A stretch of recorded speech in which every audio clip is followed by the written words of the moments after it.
जिस तरह से अभी हमारे मुल्क में दिल्ली में जो ब्लास्ट हुआ, किन लोगों ने किया? शुरुआती तहकीकात में जो नाम पेश किए जा रहे हैं मुसलमानों के नाम। कौन से मुसलमान हैं ये लोग? क्या चाहते थे? और इससे हासिल किसका फायदा हुआ? मुझे कोई भी सेंस रखने वाला मुसलमान हो, कोई भी बताए। ये बात इसलिए मैं अर्ज कर रहा हूं कि आज बहुत सारे नौजवान जज्बाती हो गए और कुछ लोगों की वजह से, यानी कुफार और मुशरिकीन की तकालीफ की वजह से, वो सोचते हैं ऐसे कदम उठा लेना चाहिए। मैं उनसे कहता हूं एक बात याद रखना, एक्सट्रीमिज्म, शिद्दत पसंदी, दूसरी शिद्दत पसंदी को जन्म देती है। ऐसा नहीं कि तुम तशद्दुद करोगे तो सामने वाला तशद्दुद नहीं करेगा। तुम एक करोगे, सामने दो करने वाले होंगे।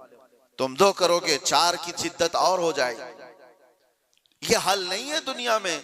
जिन नौजवानों ने ये रास्ता इख्तियार किया, अगर मेरी बात वो सुनते हैं तो तवज्जो चाहता हूं, किसका भला किया है? इन जमातों ने इस तरह के कत्ल और गारत से, इस तरह के ब्लास्ट से किसका भला किया है? उम्मत का, इस्लाम का, मुसलमानों का, मुल्क का, किसका? किसी का नहीं। ना हक रास्ते में चलने वालों की जानों को लेना। कुरान कहता है मन क़तल नफ्सन बिगैरि नफ्सिन औ फसादिन फिल अर्द फकअन्नमा क़तल अन्नास जमीआ। जिसने ना हक एक जान को कत्ल किया है, उसने पूरी इंसानियत को कत्ल किया। छठे पारे में रब ताला फरमाता है उसने पूरी दुनिया का कत्ल किया है। लोग क्या समझते हैं? ये ब्लास्ट कर लेना, किसी भी इलाके में जाकर के बारूद से उड़ा दिया जाना, इसको जिहाद से ताबीर करते हो? जिहाद की वो जो आला और पाकीज़ा सूरत है उसको मस्ख करते हैं, उसको लोगों के दरमियान बुरी शक्ल पेश करने के लिए। मैंने तो कभी आज तक ये महसूस भी नहीं किया। इराक के भी बहुत सारे सफर किए। चंद सालों पहले पूरी दुनिया में ISIS ने अपनी दहशत पैदा करके रखी थी। क्या थी ये जमात? कभी भी करीब से देखने वाला और पढ़ने वाला समझ सकता था इस्लाम की बूबास भी इन्हें नहीं लगी। जो 12 साल की, 13 साल की लड़कियों को इराक की मंडियों में ले जाकर के बेचते हो, छोटी लड़कियों को, वहां के हालात हमें पता है, और उनकी तरबियत ऐसे करना, पूरा पेट्रोल की चोरी करना, दुनिया में बेचना, और ये कत्ल गारत और ये जो फसाद मचाया था, इस फसाद का नाम इस्लाम हो ही नहीं सकता। और इसीलिए मैंने सबसे पहले आयत क्या पढ़ी, वला तुफसिदू फिल अर्दि बअद इस्लाहिहा। रब ताला फरमाता है इस पूरी जमीन पर कहीं फसाद मत मचाओ इसकी इस्लाह किए जाने के बाद। अरे मियां, यहां कचरा डालने की इजाजत नहीं है, तुम खून बहाने की बात करते हो। हाँ, मोहम्मद अरबी सल्लल्लाहु तआला अलैहि वसल्लम का वफादार जो होगा, अरे शेर तो मैदानों में लड़े जाते हैं, मुकाबला होगा तो मैदानों में मुकाबला होता है। यूं नहीं होता कि ना हक कोई भी रास्ता चलने वाले की जान ले ली जाए और उसको कहा जाए कि ये जिहाद है, ये जंग है, ये बदला है, ये इंतकाम है। हरगिज नहीं। मैं सख्त मजम्मत करता हूं ऐसे तमाम गतिविधियों का। कोई भी नौजवान इस तरह की हरकतों में मुलव्विस होता है तो जानते हैं इसका नुकसान कितना लंबा होता है, कितना लंबा नुकसान होता है। उन जालिमों ने जो कुछ भी किया, चंद महीनों पहले कश्मीर में जो हुआ था, पहलगाम में चुन चुन करके जिन लोगों को मार दिया गया था, वो जो सैरो सियाहत के लिए गए थे, वो किसके दुश्मन थे? किसके दुश्मन थे?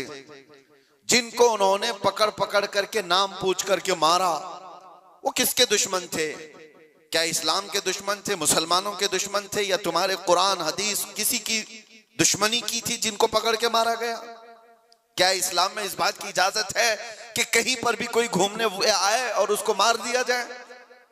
उन जालिम कुत्तों ने जिन लोगों को मारा, उसके बाद जो दहशत फैलाने की कोशिश की, उसका असर क्या होता है दुनिया में और दूसरी जगहों पर? गैर मुस्लिमों के पास यही मैसेज जाता है कि ये इस तरह तन्हा पाकर कहीं पे भी कत्ल कर सकते हैं। पूरे मुसलमानों को उन्होंने खतरे में डाला।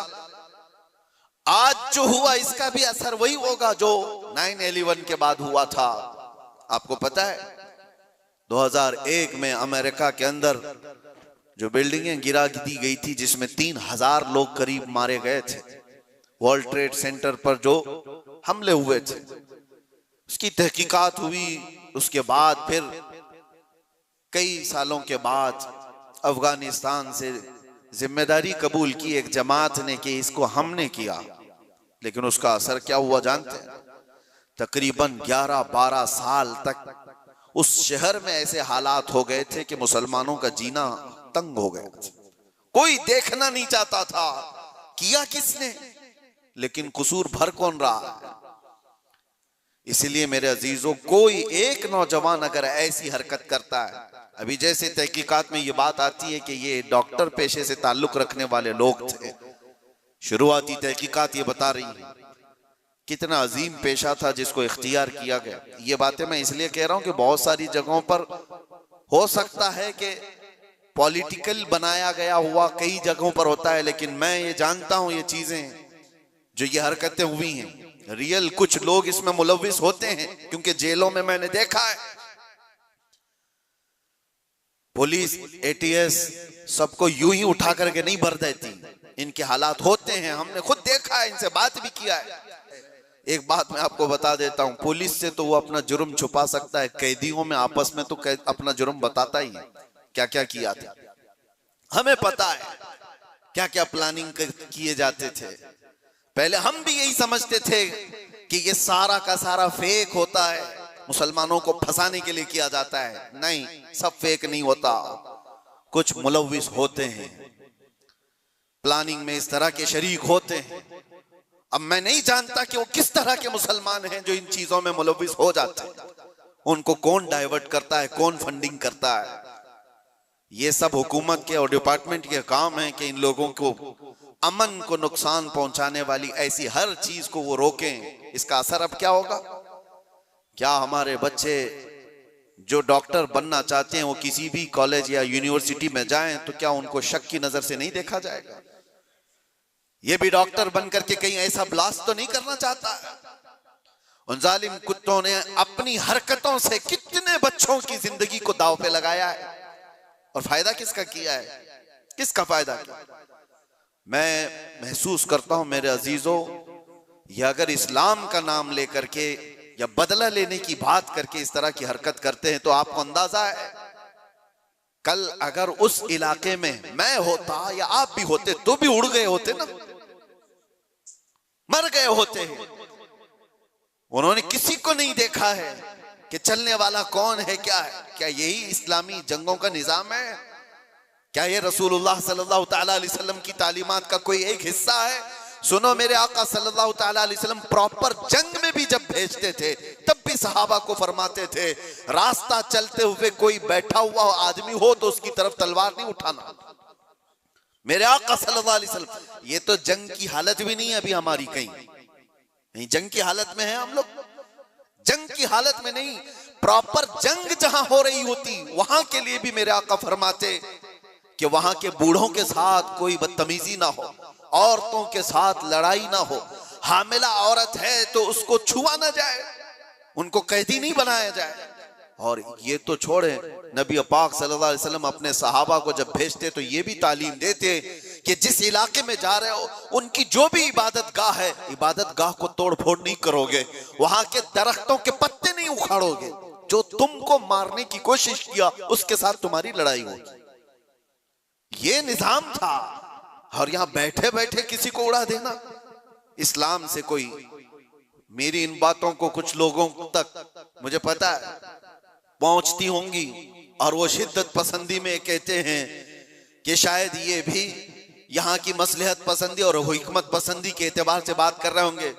हमको ये सारी मसलहत पसंदी की जरूरत भी नहीं, हम किसी की जी हुजूरी करने के लिए बात नहीं कर रहे हैं। हम बात इसलिए कर रहे हैं कि मेरे दीन पर जब कभी धब्बा लगने की सूरत आए तो हम चीख करके बोलेंगे, चाहे वो हमारे अंदर मौजूद कोई मुनाफिक हो उसको भी पकड़ करके हम बेनकाब करेंगे कि इसका ताल्लुक मेरे मुस्तफा की जात से हो ही नहीं सकता।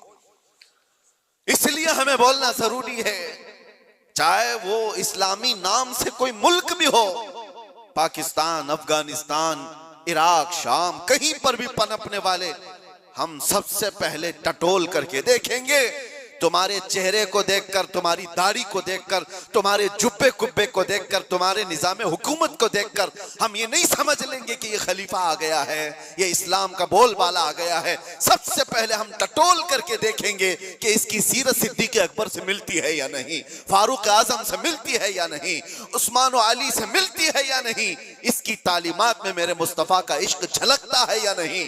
अगर नहीं झलकता हम अपनी ठोकर पर उसको रखते हैं, चाहे वो कितनी ऊंची पगड़ी पहनता हो। हाँ, अगर मेरे मुस्तफ़ा का वफादार है तो किसान का बच्चा भी हो तो हमारे सर का ताज।